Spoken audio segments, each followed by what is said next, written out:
A president of a NATO country just said it on US television. This is completely a genocide. And Netanyahu is responsible. These are not the words of activists on the streets or of protesters risking arrest in Washington. They came from Turkish President Recep Tayyip Erdogan, speaking directly to Fox News during the UN General Assembly. So ask yourself, if even world leaders are calling it genocide, how much longer can Washington and London pretend this is self-defense? Erdogan's words cut like a blade through the fog of lies. He did not hesitate. He did not soften. This genocide is caused by Netanyahu, he declared, pointing to the tens of thousands already killed in Gaza. The statistics are staggering. More than 64,000 Palestinians dead, 120,000 wounded, famine tightening its grip, hospitals reduced to rubble. Turkey, Erdogan said, has taken in many of the wounded. Treating the broken bodies Israel leaves behind. We are in complete opposition to this genocide, he told the interviewer. But the real shock came when he pushed back against the Western narrative that blames only Hamas.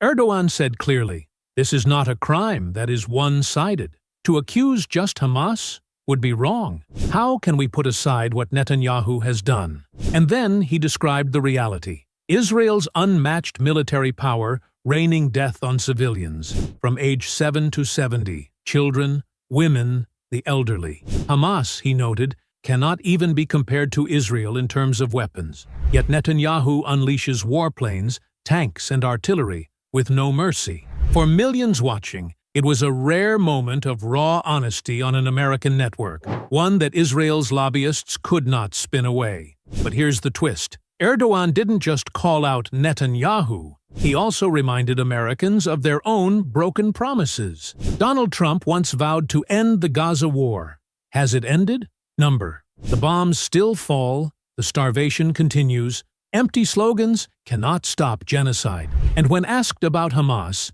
Erdogan took another step Western leaders avoid. I don't see Hamas as a terrorist organization. On the contrary, I see it as a resistance group. They are defending themselves.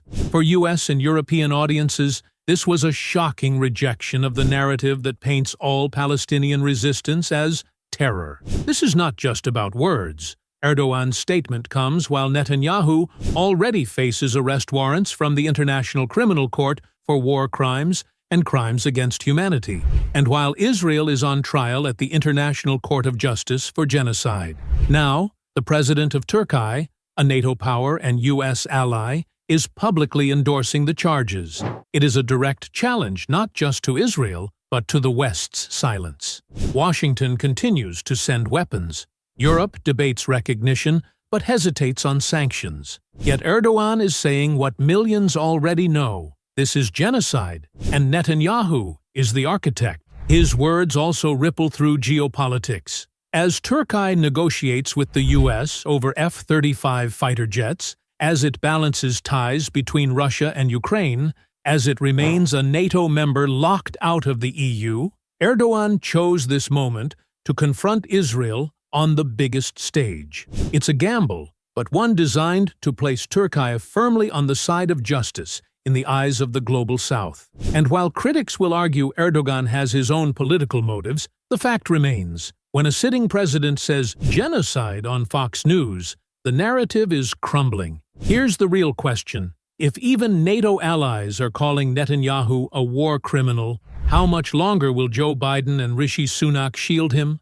History will not forgive silence. It will not remember Netanyahu as a protector, but as a butcher who starved children and bombed the elderly. And it will remember those who kept arming him long after the truth was undeniable.